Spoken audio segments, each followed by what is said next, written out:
Thank you. Debater number 14, you are given 3 minutes for the interpretation. Good day, Speaker. Okay, so let me restate your proposition. It's that government should raise minimum wage. Am I right? And that is also your contention. Am I correct? Yes. Okay, Mr. Speaker. You have been talking about increasing the minimum wage of the Filipino workers to improve their current disposition in terms of poverty.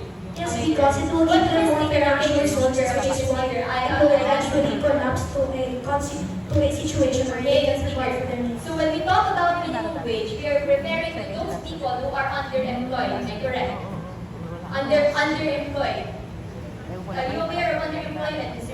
Speaker? Yes. It refers to Filipino workers who are earning but not enough. Am I correct? Yes. Okay, Mr. Speaker. But are you also aware that the rate of unemployment in our country is much higher than underemployment rate in our country, Mr. Speaker? Let me cite this report that was published in Rappler. 7.5 million Filipinos are unemployed, while only 4.3 are underemployed, Mr. Speaker. Don't you think that if you are talking about improving their current disposition in terms of poverty, we should first settle the unemployment issue of our country first before moving into a step that would into a step of raising minimum wage? How can they be, Mr. Speaker, answer my question. yes, I'm going to answer your question. How can these unemployed be, how can they be, Yes. how will there be a chance for them to look for jobs when in fact there's nothing? Precisely, Mr. Speaker. Why are we talking about increasing their wages where in fact there are no workers to give wages into? Which is why we need to think that there is to increase the provided wages so that these people will have more job opportunities because they believe that they will Reading the earn more. speakers, though, it is also your contention that once we increase the salary wage, the minimum wage, it would also increase the unemployment issue of our country. It will not increase the unemployment issue. You're contradicting your first statement. You said earlier that if we increase the minimum wage of Filipino workers, the unemployment rate of our country will decrease. That was not verbatim, but that was your statement. Next, Mr. Speaker, you have been talking about its beneficiality to the workers, Filipino workers. Am I correct, Mr. Speaker? How about the practicability? Don't you think that it would be more practical for us? Again, we will be going down to the bottom line, which is about unemployment. Don't you think, again, the Speaker, that it will be more practical for us if we first settle our contemporary issues regarding unemployment rather than jumping into raising the minimum wage where in fact the unemployment rate problem in our country is not yet fixed. I'm just going to answer that with one statement. I'll just say that at the moment that we increase our national minimum wage, it will give the employees a better. Number 16, you are recognized. Alright, since Madam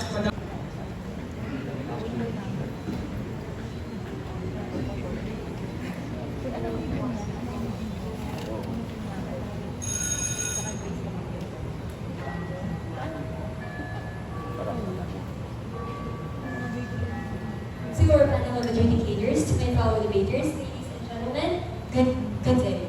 The proposition that I picked is that fines for violation of public policies like smoking bans, littering bans, and etc. should be commensurate to the violator's socio-economic status. Again, that fines for violation of public policies should be commensurate to the violator's socio-economic status. What is happening in our status quo, ladies and gentlemen, is that all forms, all human beings, all Filipinos in our country, regardless of socioeconomic classes, are facing and are actually violating laws, whether it may be a simple policy that is implemented in municipalities or in their barangays. But for the proposition, we should commensurate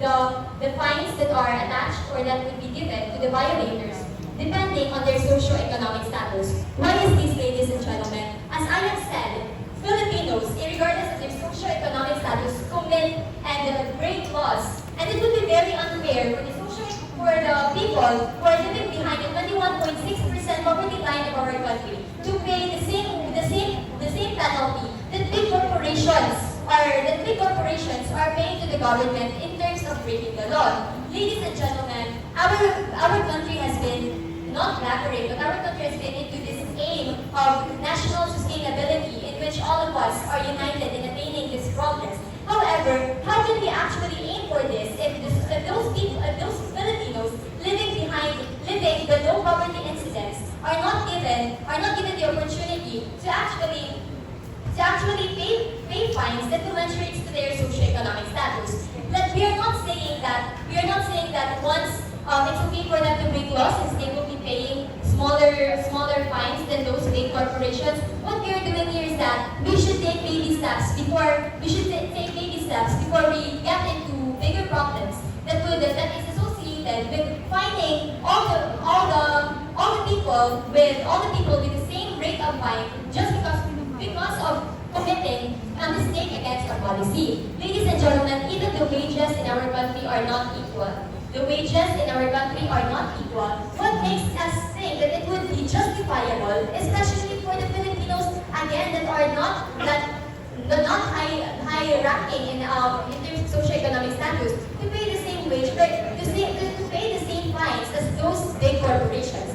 Ladies and gentlemen, if we are after a sustainable development where all of us are included, we should always put into consideration the capabilities not only of those big corporations but also the Filipinos living behind or below the poverty incidence in our country.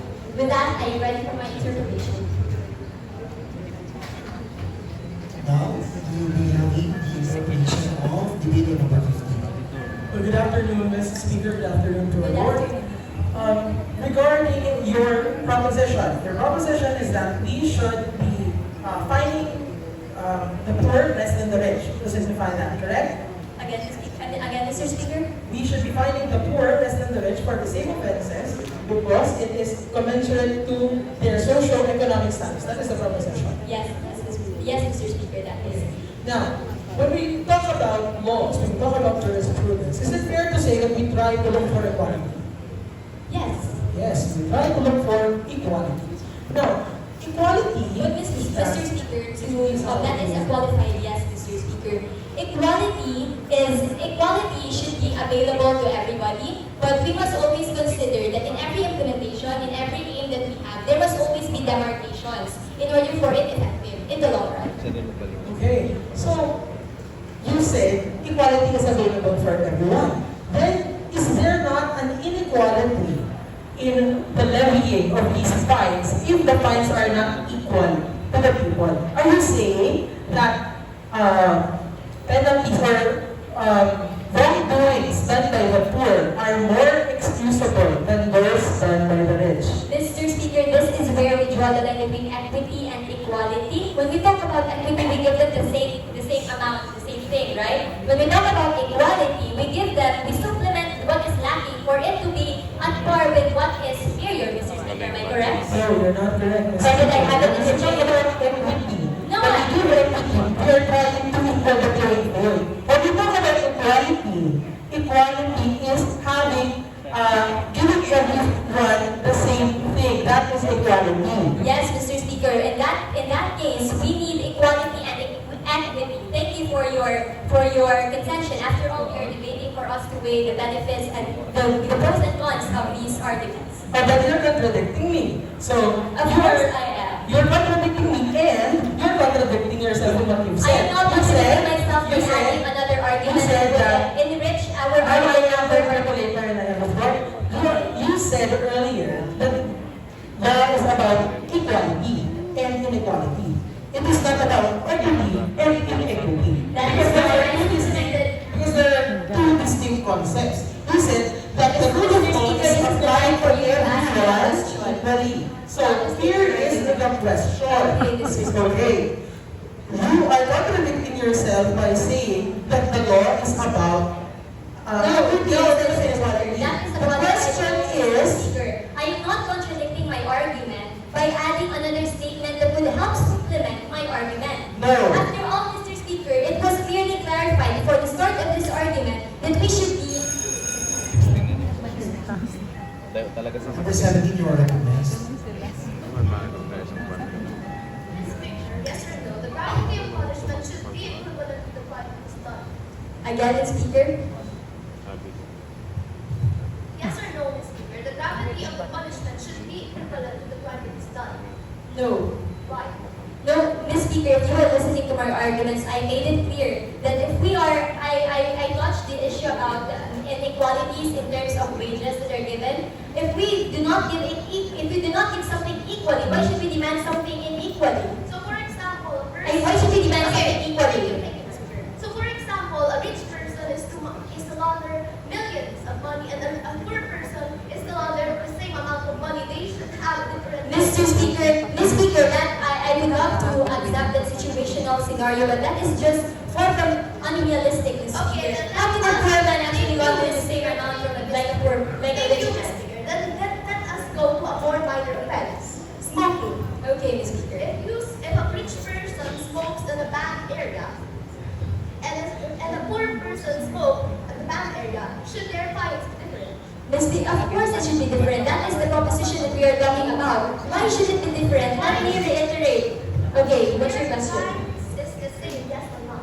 What, Mr. Speaker? Their crimes are the same. Their crimes are the same, but their Yes or no? socioeconomic Yes or socioeconomic no? status are not the same. Yes or no? That is a qualified yes, Ms. Speaker. Their crimes are the same. However, their socioeconomic status are not the same. And if we are aiming, again, Ms. Speaker, if we are aiming for the sustainable growth of our country, we should always consider and supplement what is lacking and not push it deeper than the. And if you are going to tolerate this, Ms. Speaker, then wouldn't they No, Ms. Speaker. repeat their crimes? Ms. Speaker, that is not tolerating, Ms. Speaker. Yes, you are No, it is not tolerating, Ms. Speaker, because commensurating their crimes to their socioeconomic status doesn't mean that they will not, Ms. Speaker, it doesn't mean that they will not pay Excuse the me, fine time's anymore. up. Issue given to me that all government or corporate projects will affect the environment. Example, gracias, mining, fracking should be approved through a local referendum involving the members of the affected communities. Good day, beautiful people of the Philippines. Again, I would like to present 3 points. Number one, for what is the law made for? Is it not made for the people?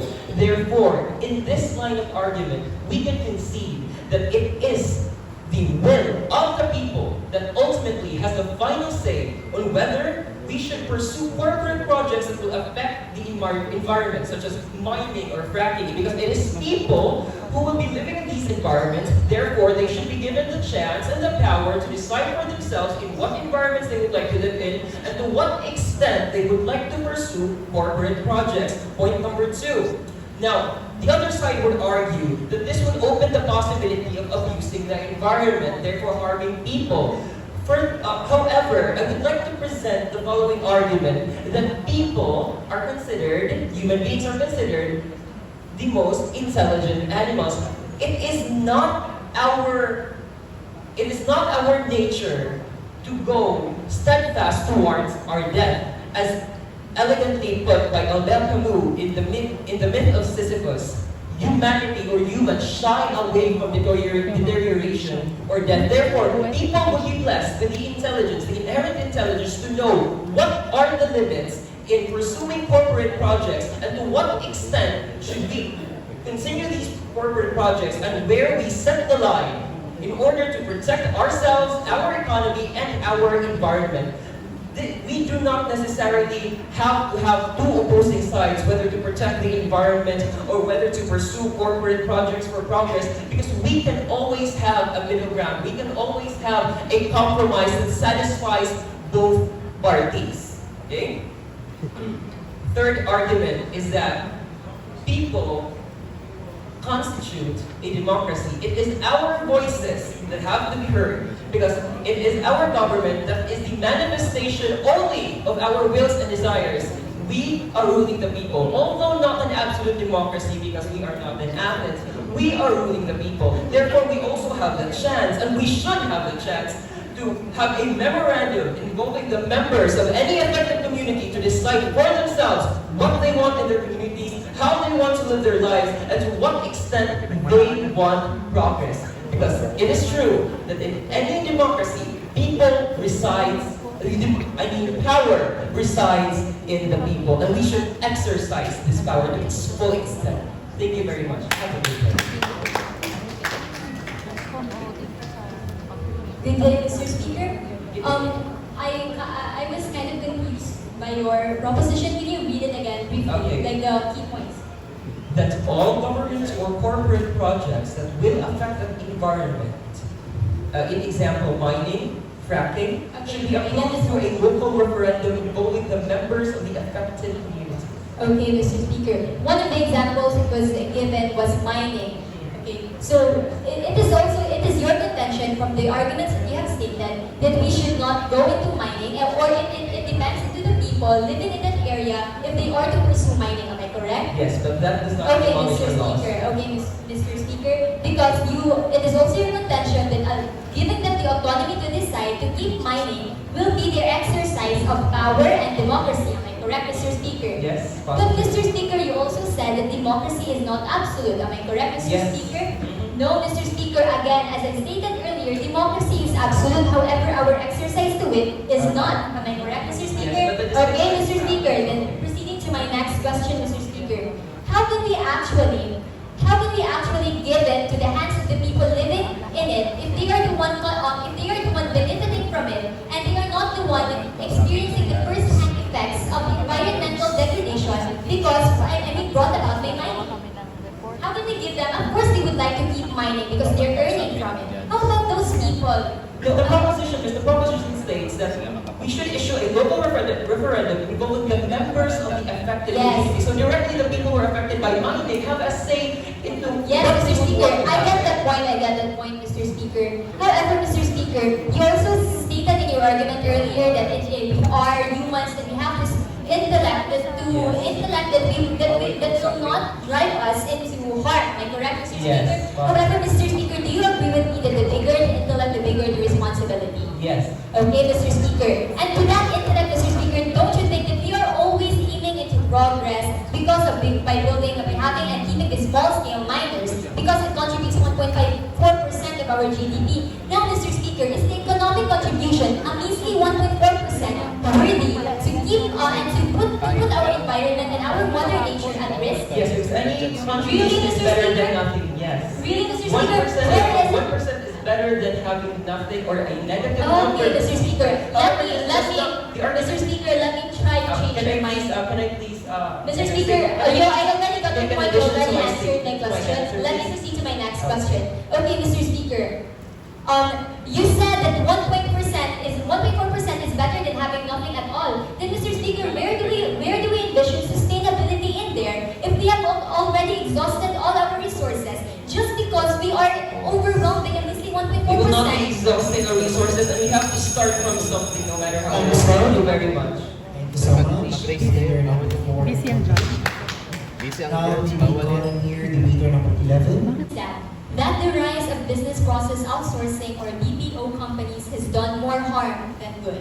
I repeat, that the rise of business process outsourcing companies has done more harm than good. Ladies and gentlemen, yes, it does more harm than good. The opposition might argue that the BPO has contributed a lot in our economy, but let me go back to the sustainability. Who are the workers of this business process outsourcing? They are Filipinos, ladies and gentlemen. However, ladies and gentlemen, what puts them at risk is their health. And if we are after the productivity of our workers, don't you think that it would be more productive for our workers to ensure that they are healthy and to ensure that they are healthy and well functioning in terms of advocating and actually doing their jobs? Second, ladies and gentlemen, we are talking about national sustainability. Although yes, we cannot deny the economic implications or the good economic impacts of BPO in our country. However, ladies and gentlemen, what puts it at risk in here is that the sales it serves as a liaison. The business process outsourcing serves as a liaison between the market, the international trade, and the local industries in our country with the use of human and Filipino workforce.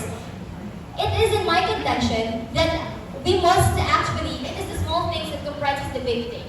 And we often focus, when we hear about BPOs, we often focus automatically on its effects and its contributions to the economy, with us neglecting the welfare of the workers. Ladies and gentlemen, if we are after sustainability, we must always look forward and look into the future implications of whatever steps that we are going to take. If the problem here or if the issue here is about the economy, there are a lot of ways for us to improve improve our economy, ladies and gentlemen. Corruption has been a hindrance in attaining sustainability and progress in our country. If we do not solve these issues, ladies and gentlemen, what right do we have to envision a progressive economy and a progressive country?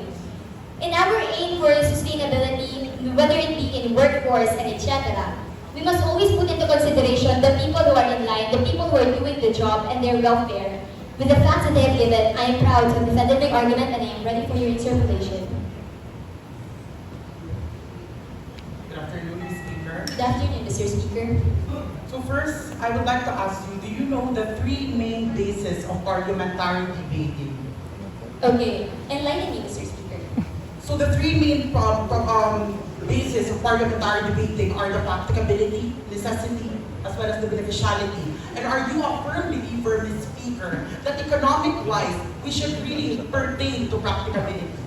Mr. Speaker, Are I you in am... favor with the association of practicability in terms of the economic solutions that we are encountering? Yes, Mr. Speaker, but Yes.